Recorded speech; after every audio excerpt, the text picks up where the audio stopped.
Hey, what's going on, everyone? Today we have the tier list for patch 17.6. There are a lot of, I'd say, weird changes that happen because Morgana is just really OP right now. I think she should be played in a lot more comps than she currently is. And she could pretty much flex into any team comp where you're like, I'm not sure if I could fit this next threshold. Let me just drop down. Instead of going 5 out of 6 or 6 out of 7 in terms of a trait breakdown, let me just add in a Morgana instead because I can't reach that next threshold. But right now, I think there's just really one S tier comp. It's going to be Vex Fast 9 still. Fast 9 is still very good. You can't play it every game, obviously, but if you want to like win a lot of games, risking for it can be possible, but obviously it's best to only play it in the good situations where you're supposed to go for it, which we'll cover in this video because knowing when to go for something is more important than knowing what to go. So we're going to go over both of them. In the A tier, I'm really liking Mecha right now. Asol and Karma, both very strong right now. And this comp just runs a lot of like pretty solid units. Too tanky Samira did get nerfed, but if you do get too tanky, it's still hard forceable. It's just not auto win like it was in the last patch. Brawler Yi, very consistent, can play with a lot of different emblems if you get it. Primordian Jinx, I think, is a little bit sleeper right now. Very fun comp to play. It's not that strong, but if you need a reroll comp, this is going to be the one to go for. So if you're ever finding yourself in like weird spots where you like absolutely have to stabilize, have to reroll, that's where the strength of this comp comes in. Lissandra reroll, you need to get a lot of Lissandra copies early on. Cho'Gath is nice too, but mainly it's going to be Lissandra. Meeple Veigar, not really a reroll comp. It's just more of a regular comp that just prints Veigar. So instead of printing Gnar like we were doing in last patch, we're going to be printing Veigars this patch. I did move Gnar down to the B tier, and it pretty much works in very similar ways, except you just need ability power items and you print every single turn instead of every 2 turns. Vanguard Fast 9, good alternative to a Fast 9. Really just depends if you have the Vanguards or not. And then Space Groove and Darkstar, these two are just highly dependent comps on whether you get the emblems or not. They're like arguably S- if you get the emblem, but without it, it's probably like a B+. So let me know where you want me to put these. I put them in A tier because that's kind of like the in-between point, right?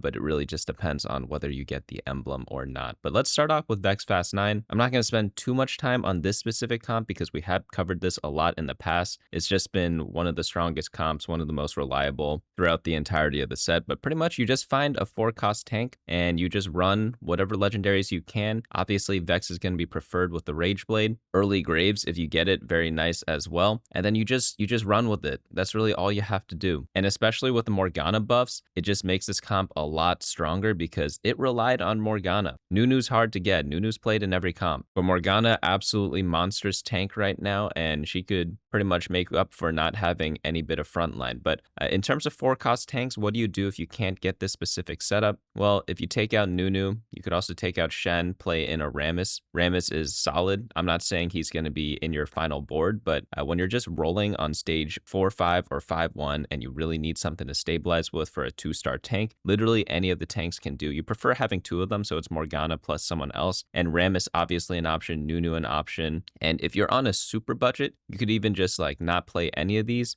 Go for the Maokai plus the Tahm Kench and just use that as brawlers to kind of get you going past the state of just having absolutely 0 tanks and use this to eventually go into your late game comp. So a great budget comp or like great budget version of the comp is just using the Maokai plus Tahm Kench. You don't really care about being 3 or 2 Nova. You get bonuses no matter what. If you're not running Fiora, you could also drop the Akali too. So from here, you could also pretty much add anything. But the most important thing about Fast 9 is that you just really care about being able to get there comfortably. That means getting super econ augments in the early game, maybe be on gold subscription portal, or just being on a huge win streak with the proper items slammed. Or maybe you hit an early Graves and you have a decent amount of gold and you're like, okay, I could start buying upgrades for Graves, get them a little bit earlier, and then you're a bit more stable by the time you get there. But that's pretty much what you want from that comp. In the A tier, we have the 6 Mecha comp to start off with. I personally love this comp a lot. Like whenever I have some situation where I can just fast 8 very easily, this is pretty much the dream comp to play for because you run 2 4-costs that are double units. So once you get them 2-star, or like either of them in stage 4 early on, you just super stabilize. Then during that time, you're also rolling for 2 other 4-costs in a lot of cases, in which case you're just at a level where you just get access to pretty much every unit you need. That's kind of why I like this setup. So if you ever built AP items early, if you ever built Gargoyle Stoneplate early, if you played Anima Squad early to get one of the Anima items, if you got the Stoneplate item augment, if you got a good artifact augment, there are like 50 different conditions that could make this comp work. And if you get one of them or maybe like a combination of them, that's going to be where the strength of this comp comes from. Pretty much every TFT comp in general, you have to play to its strengths. You can't just play it because I put it in the A tier or I put it in the S tier. And that doesn't mean to avoid comps that I put in the C tier. You know, like every comp, believe it or not, is viable. It just depends if you get the correct timing, spots, whatever you want to call it for that comp. And again, the kickers for this comp is going to be access to level 8 and gold for level 8. So if you get something like Epic Roll Down, that's going to be really good for this comp. If you get an artifact item that makes the Mighty Mech super tanky, again,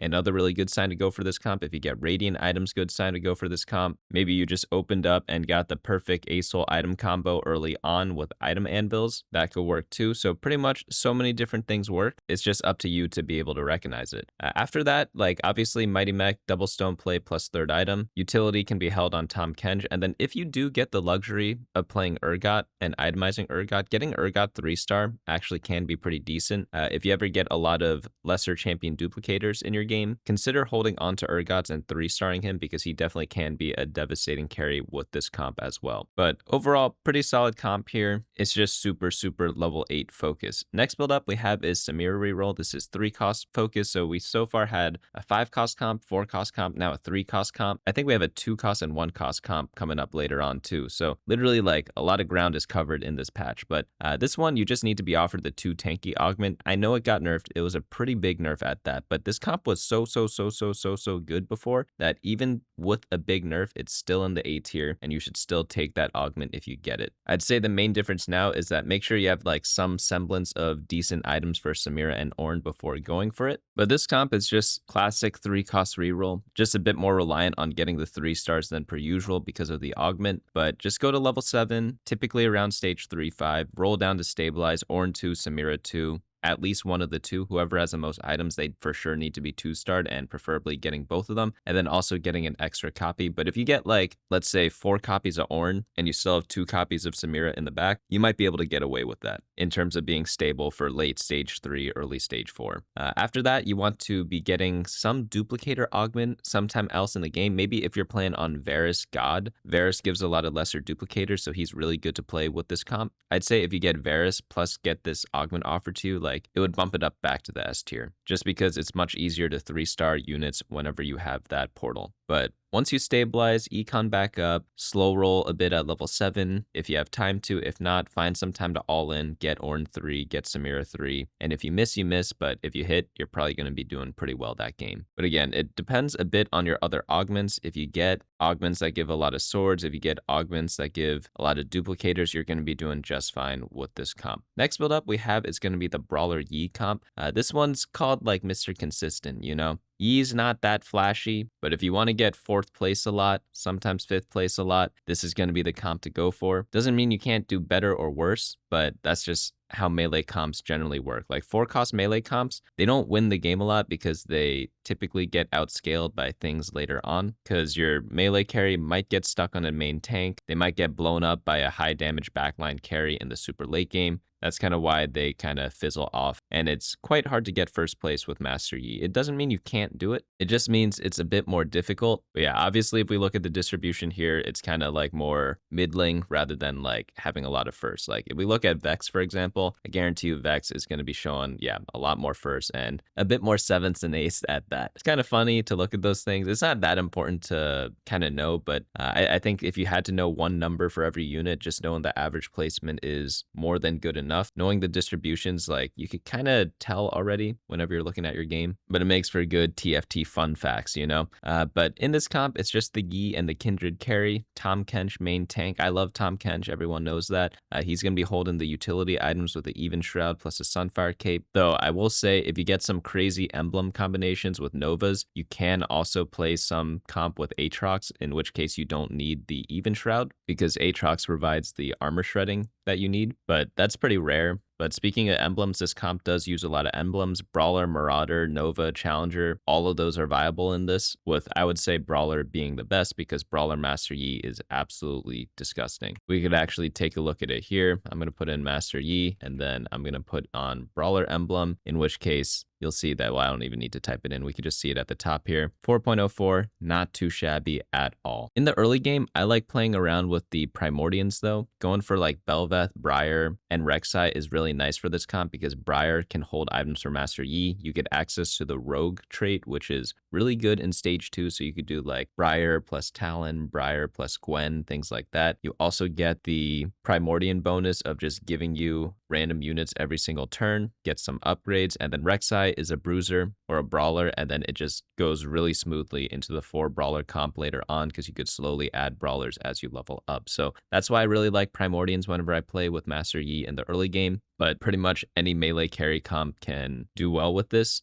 just because there are a lot of ways to get into Master Yi. The only weird part is like you need the Edge of Night on him. Edge of Night isn't the best item early on, but it definitely is buildable if you know you're for sure going for Master Yi. Next comp up we have is Primordian Jinx. This is going to be the 2-cost comp I was talking about, where we have Jinx, Bel'Veth, and Akali all itemed up here. Jinx going to be the main carry in the back line though. This is going to be a 3 challenger comp, playing some Nova as well, and then some random traits to kind of back it up. When do you want to go this comp? If you are able to get a ton of copies of all the 2-cost units, that's when you want to be playing this comp, because if you don't get them 3-star, you just will lose the game. There's no getting around that. And I'm not even talking about losing gracefully. I just mean like if you don't hit the 3 stars of this 2-cost comp, like you will just be completely screwed, for the lack of a better term. Another thing you need to do is you need to like super stabilize in stage 3, because if you lose there, you just get outscaled completely. So what you want to do is early in stage 1 and 2, play around Jinx and Primordians, and you pretty much just slam every item you can. And again, this is not the type of comp you just want to force every single game. But I'm saying a lot of negative things about this comp. This comp shines when you are able to get a ton of items for the build, and if you're able to 3-star them in a reasonable time frame. So pretty much item priority is going to be Jinx, Bel'Veth, Akali, and your tanks. And then you just want to have massive amounts of attack speed on your Jinx. The reason why is because Challenger gives attack speed, and you just really want to itemize around attack damage on your Jinx. The reason why is because Challenger gives a lot of attack speed, so if you mix that up with a lot of attack damage, it's literally giving you the thing that you're missing. So whenever you're building carries or tanks in TFT, you always want to build the stat you're missing. So if you have a lot of HP, you want a lot of armor, magic resist, and durability. If you have a lot of attack damage, you want attack speed, maybe some crit, maybe some damage amp, things like that. You don't want to like double up on one thing. So if you already have a lot of attack speed, you don't want to add like a rage blade to that unit typically. There are exceptions because there are some units that are just so good with attack speed that you want like any bit of attack speed you can get, but it is actually pretty rare in TFT nowadays. But yeah, Deathblade just absolutely incredible on Jinx. That's kind of the point I was making, and pretty much mandatory whenever you are playing her. Next build up we have is Darkstar Lissandra. This is going to be a 1-cost reroll comp. It's going to be with 6 Darkstar. Not a bad comp. I actually like this one a bit, but it's reliant on 2 things. You need like the Lissandra, a lot of copies of her, and you also need a Darkstar emblem. So that's kind of like 2 conditions you have to meet before playing this. I wouldn't say you like absolutely need the Darkstar emblem, but it makes it a lot easier, because if you're re-rolling for Lissandra 3-star, you're not going to have that much gold in your game, and that's going to make getting Jhin very difficult, because if you need to go to level 9 to get 5 costs, you still need gold to roll down with. So unless you luck out and hit Jhin on level 7 or level 8, 6 Darkstar is not happening without an emblem. So you're gonna have to make that judgment call in your games. If you are like super win streaking with Lissandra early, which does happen all the time, then even if you don't have that much gold and you don't have the emblem, because you're win streaking, you'll be able to reach Jhin no problem. But if you're a bit on more of the shaky side, getting Lissandra 3 and then the Jhin without the emblem gonna be a little bit difficult. So that's one thing to keep in mind when playing this comp. Another thing is that Cho'Gath is more of a luxury. If you hit Lissandra quickly, just like look to level up really quickly to try to get 6 Darkstar as soon as possible, because you have 2 power spikes when you're playing this comp. It's when you hit Lissandra 3 power spikes. The first is in stage 2, when you have Lissandra 2-star with items, you're going to be winning a lot of rounds if you have any bit of frontline.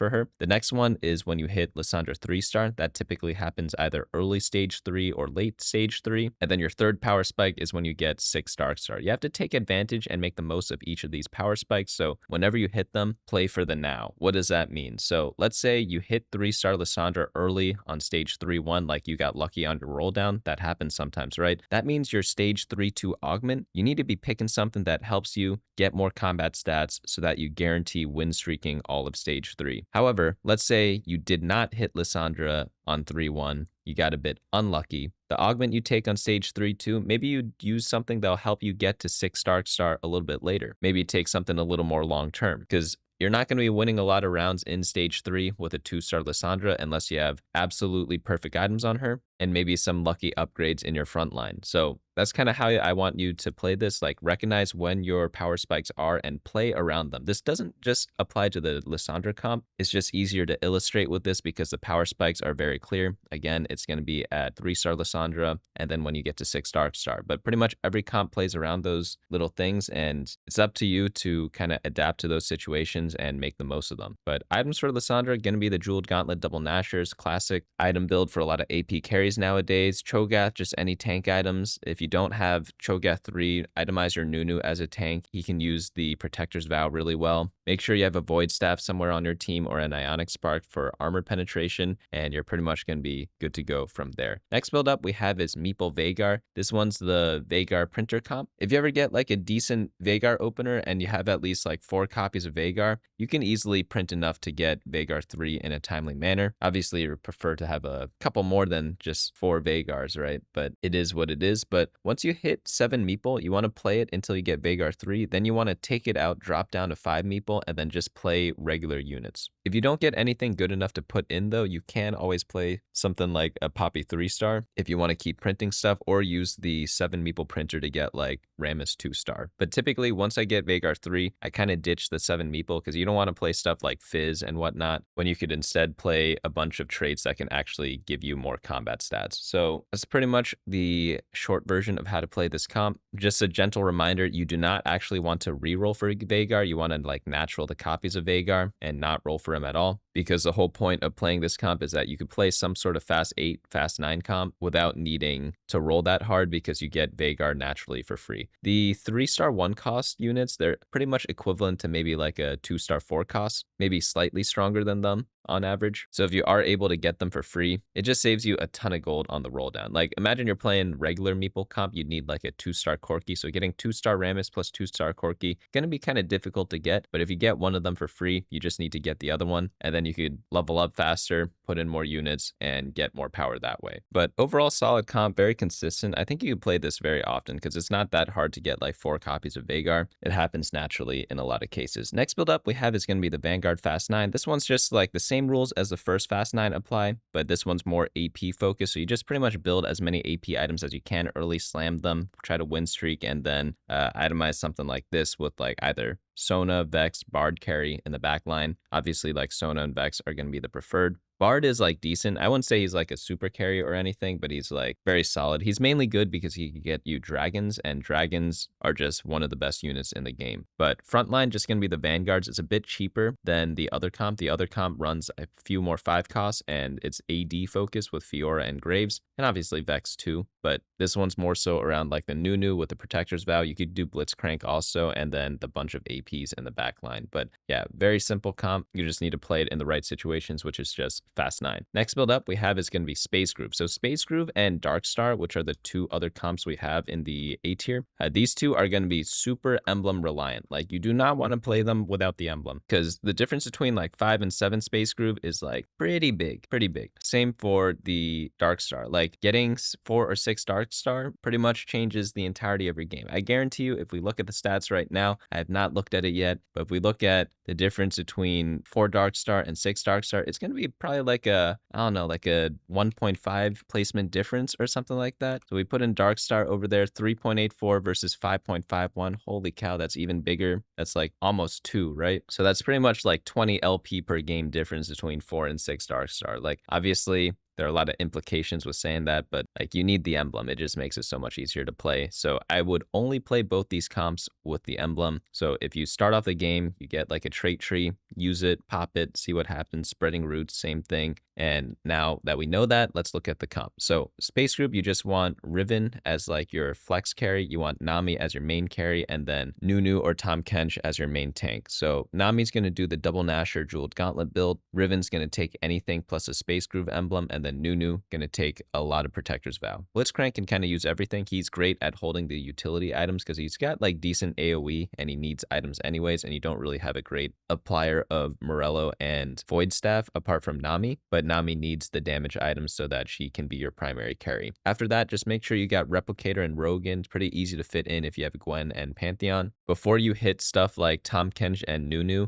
you could use tanks such as like Aatrox and Maokai. In the early game, Aatrox and Maokai gives you 2 Nova, which gives you the armor penetration and magic penetration that you need early on. Also gives you Bastion with Ornn plus Aatrox, and then the Brawler with Pantheon plus Maokai. So that's kind of a good combo that I like playing early on.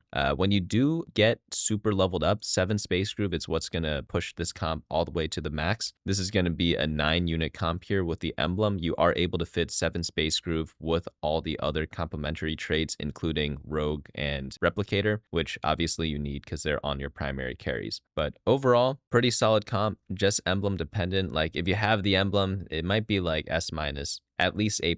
If you don't have it, probably like B, not even B+, just like regular B. Same with Darkstar. Darkstar has the advantage of having like many different versions of the comp. I'd say the best one right now probably going to be the Asol version, just because I think Asol is very good on this patch. So if you ever are able to combine Asol plus the Karma in the 6 Darkstar comp with the emblem, maybe this one could be like S- as well, like A+, S- if you meet all the conditions. But as I said in the patch preview, like AP is going to be one of the stronger ways to play, just because they buffed, I think, like 4 different AP carries. So this is going to be one of them here. Karma in a Darkstar comp, absolutely devastating. Asol, Darkstar emblem plus his buffs, gonna be devastating too. And then your front line does not really matter at all because the 6 Darkstar gives you the 2 Dark Holes, which tank a lot for this comp. But you want to do like fast 8 for this with the knowledge that you have the emblem early on. But that's pretty much gonna be all the comps in this patch that I think you should be playing. I moved Stargazer Xayah to the B tier. I just don't think she's very good right now. Gnar Printer got moved down as well. Corki Riven kind of left in the dust compared to the other vertical comps such as Darkstar and Space Groove. Leblanc, I think, is just awful. She's good in the mid game when you just get her early. Like, you know, the games where you just get a 4 cost randomly in like stage 3-1, like there's a chance for that, right? And you just play them, they win everything. Like, she's good in those situations, but I think like as your primary carry, you definitely need to use her to pivot into Vex and not use her in your endgame board. Doesn't mean she's bad, just means that